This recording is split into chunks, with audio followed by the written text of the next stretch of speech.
Hey, thanks for watching my video. If you enjoy this content, please consider subscribing and leaving a like. Every bit of support is greatly appreciated. Now let's get to the video. What up, I'm Xander, and I know what you're thinking. Xander, another studio retrospective? You spoil us. Yeah, so I decided to do this as a gift to my recent collaborator, Spaceboy CT Studios, as a birthday gift. And he wanted me to talk about Skydance Madrid, otherwise known as Ilion.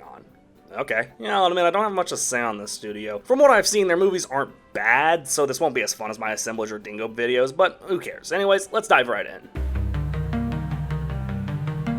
Planet 51 was the first movie from this company, and it's the only one I grew up with, and such, I have more of a connection to it in comparison to the others. Planet 51 stars an alien race who's apparently stuck in the 60s, Limfow. Specifically, there's Lim, an alien who seems to have his life all together. Getting a big promotion, got a baddie he's talking to that is, until a human astronaut comes to the planet, such making him an alien visitor to the aliens who inhabit it. Of course, Lim helps the Rock out, all while the Rock shows Lim the grades of human civilization. One of the perks of this film is that it's surprisingly original despite having a concept that should have been overused. The idea of humans being the aliens in an alien world. But not only is the 60s setting incredibly unique, even fitting in with the soundtrack and some of the characters, but it's also got a lot of great charm to its plot. I made fun of him, but The Rock really doesn't feel like he's just playing himself here.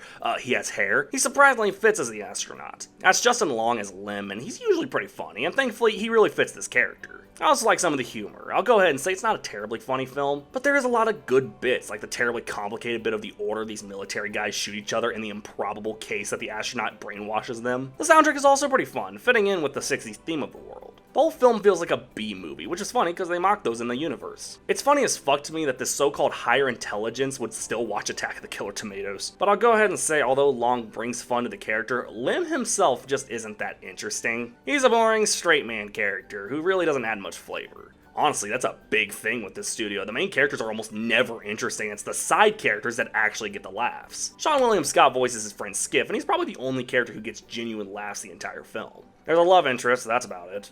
You get the problem. While the plot is simple and the humor is great, the characters just aren't there. It's not an awful film, and honestly, for being a debut, it's not bad at all. I'd rather Planet 51 be my first words than open season, okay, I'm just saying. It's a completely safe bet, which is what most of these are. Sorry to say, this won't be an interesting one, folks. You're a great planet, and your 50s are fine!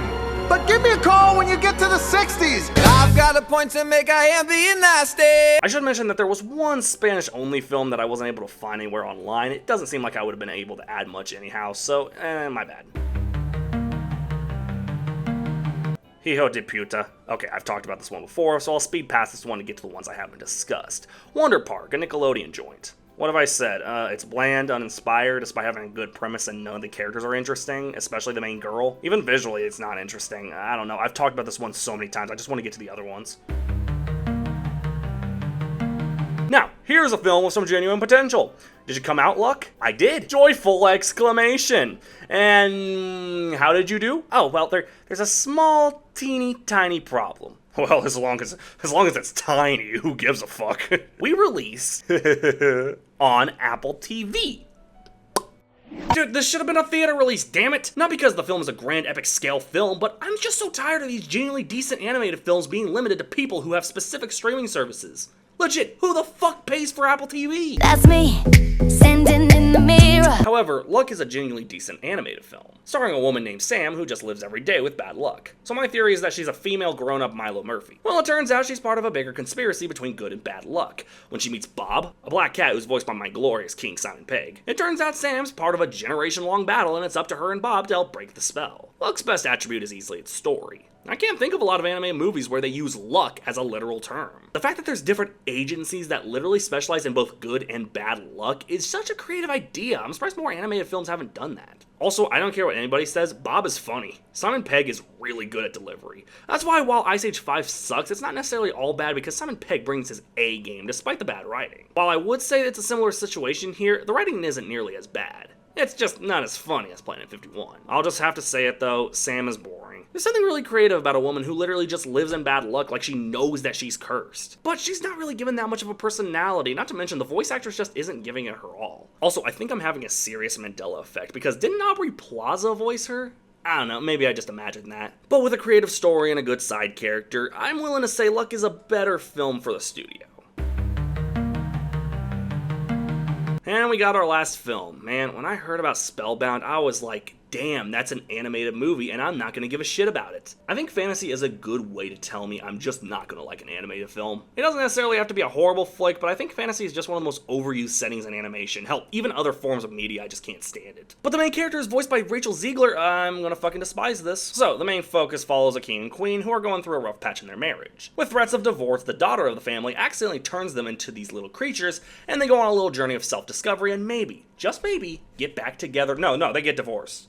Oh, well, that is very surprising. I didn't expect this kid's film, honestly, to go that ballsy. But don't get it twisted, this film isn't very good. A lot of the issue comes from the fact that the main girl wishing her parents into a fantasy-like adventure in hopes to mending their relationship. Doesn't that sound familiar? Yeah, you ever realize how these two properties have such very similar fucking ideas? Yeah, okay, I'll admit, It Takes Two has a decent story, but it's just a little weird to me that these have such similar ideas. Split Fiction is a fucking masterpiece, I'm not gonna lie. Also common with Rachel Ziegler characters, the girl is absolutely obnoxious. I just found her annoying, man, which weirdly fits Ziegler's career. And of course, I gotta address the obvious elephant in the room. Oh, come on, man, I'm tired of talking about him! That ass is mine, boy! So the film depicts divorce, a topic many viewers of this film found a little inappropriate for young children, which is obviously what this film was aimed at. Now, personally, I believe serious topics are okay to talk about in children's films as long as they're handled respectfully and carefully. If the topic is able to be discussed without a harmful message, I personally believe it's okay for films to talk about it. Now, how do I explain to you that Spellbound tries to make divorce seem like a big positive thing? Oh, no fucking joke. They really hammer in the idea that divorce is a good thing. A positive outcome for a relationship. Look, I've never had divorced parents, so I can't say for sure if this is accurate, but given my small experience with divorce, albeit secondhand, I can absolutely tell you there is nothing good about divorce. Do you know what you should have done, Spellbound? Admit it! Admit that divorce is bad! Admit it sucks, but maybe make it known that there can be good stuff afterwards. There were always ways to make this work without it being such a douchey, sappy message. Who the hell produced this shit? Oh, if it isn't John Lassodix, Mr. Sexual Harassment himself. I should have known you were going to be here. Spellbound simply had the wrong idea, and I do think if it were to develop its characters, and of course its very jumbled message a lot better, it could have been great. I definitely missed this for my 2024 in animation, but honestly, I didn't miss much. It's not quite as bad as Wonder Park, but it's a pretty close second. Well, I really don't have much else to say here. I hope you guys enjoyed this admittedly short video that I just want to get out before the end of the month. And to my boy Spaceboy CT Studios, I hope you had a wonderful birthday. I know I got this video a day after your birthday, but anyways, thank you guys so much for watching, and I'll see you guys next time. Divorce is good.